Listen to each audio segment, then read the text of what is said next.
So you decided to get healthy this year, huh? You make some better decisions. You're going to try harder. Well, stop trying. It's not going to work out. It's not that you're lazy. It's not that you lack discipline or you can't do it. I know you can do it. You can. But most people don't. Why is that? Why do most people fail? Well, we're going to unpack that a little bit. I'm Dr. Craig Anderson. I've worked in healthcare for nearly 30 years as a chiropractor. I treat patients. I currently see patients. What I'm sharing today is not theory. It's what I am seeing consistently in people who are very capable, they're intelligent, they know the right things. So in this video, we're going to go a little deeper. I want to explain how the brain actually decides what you do, whether you want to or not. This is how it works. Effort-based systems don't work. So this year, we're going to make some changes, but we're not going to try. Doesn't that sound good? So here's something I've seen over and over again. We got smart, capable adults. They know what to do. You know, this is you. You understand exercise. You've been told to exercise. Hey, you need to sleep better. Oh, yeah, I need to sleep better. Thank you.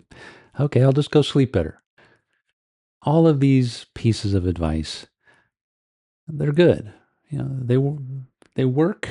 They help us know what to do. But ultimately, there's something bigger that has to happen. Effort alone doesn't work. Motivation alone doesn't work. And knowledge by itself doesn't work.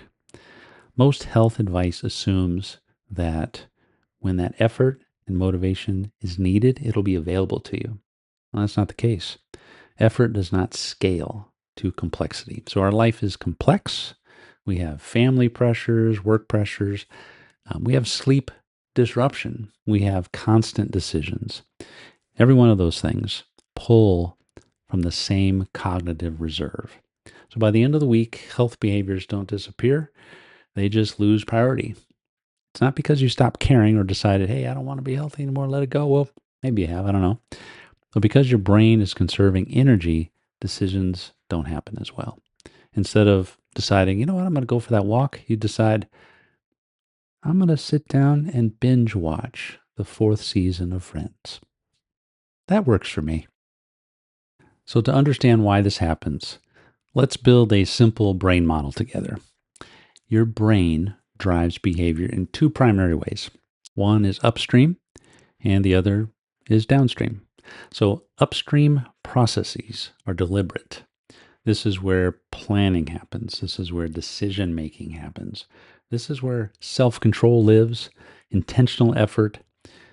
This system, the upstream system, largely lives in the prefrontal cortex, right here, right in the front of your brain. It's the part that says, I should work out today. Or I know what I'm supposed to eat, so I'll go and eat that. Or, you know, I'm going to make better decisions. Upstream thinking works best when life is calm, when we are at rest, when we have plenty of energy, when stress is low, when nothing unexpected happens, but it's fragile. Downstream processes are different.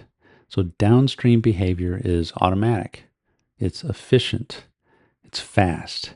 It's where habits live. So downstream systems run patterns.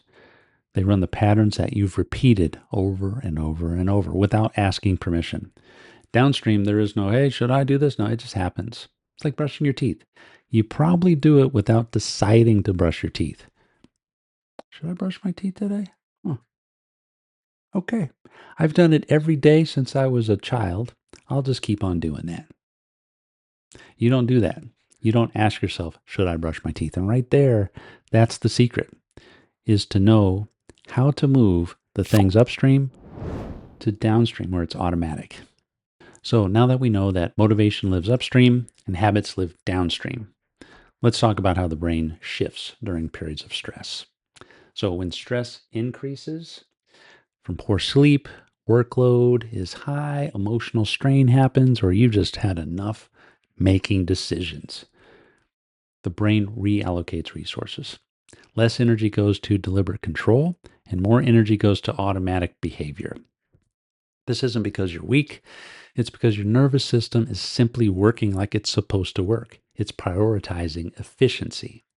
So when people say, I just don't feel disciplined enough. What they're really saying and they're doing is experiencing that shift. They're losing the discipline because the upstream systems are like, I'm taking a break. I'm checking out. It's not failure. It's just physiology.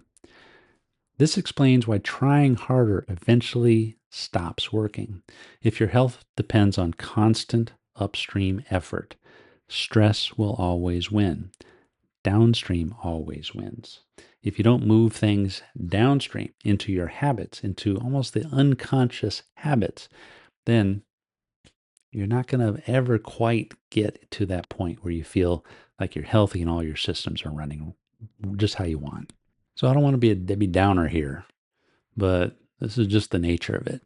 So to fix this, to work on this, I want you to first stop thinking about days, think about weeks. Are you having a healthy week? How's your week going? Not your day. Days will sometimes be bad, sometimes be good, but a good day in a bad week does not make a good week, and a bad day in a good week does not make a bad week. That makes sense. Most people don't fail because of one bad day. It's the overall habits. And I think measuring those in weeks is the healthiest way to look at this. It prevents you from beating yourself up if you've had a bad day, which is an excellent way to approach life. So now that I've established that daily motivation is the wrong unit of measurement of success, let's go ahead and look at how we want to reframe our day to day and our week to week. So let's reframe our thinking here. Let's not think about motivation or effort. Let's think about systems. So systems do not rely on upstream effort. Systems are kind of baked in. Systems change the downstream defaults. It reduces friction. A system removes decision making because it's already been decided, and it creates predictable cues. Instead of asking, how motivated will I be today? The question is, what will I do automatically when motivation is gone? That's where you need to live. So let me set up what's coming next on this channel. I appreciate that you made it this long. This is my second video, and we are on our way to have a healthy year. So this channel is built around answering that question. What is automatic in your life? What are those habits that are driving things? We're not going to use hacks. We're not going to do challenges. We're not going to say, you got to just be more disciplined. Come on, try harder. Nope. I think you know that's not where I'm coming from. We're going to build structures and we're going to build systems.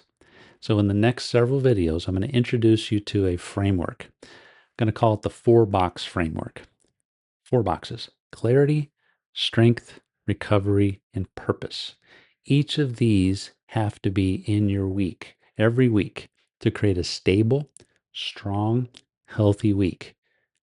This kind of week, built on the 4 boxes, will sustain you through even the most stressful weeks. And we'll talk about that. So if you've ever felt like you know what you need to do, but you just can't seem to sustain it, I just want you to know you're not broken. You've just been trying to run your life and run your health upstream, and eventually that fails you.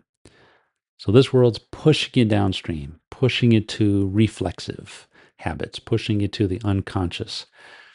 That's where we have to master our life. We have to build our own systems to make ourselves healthy.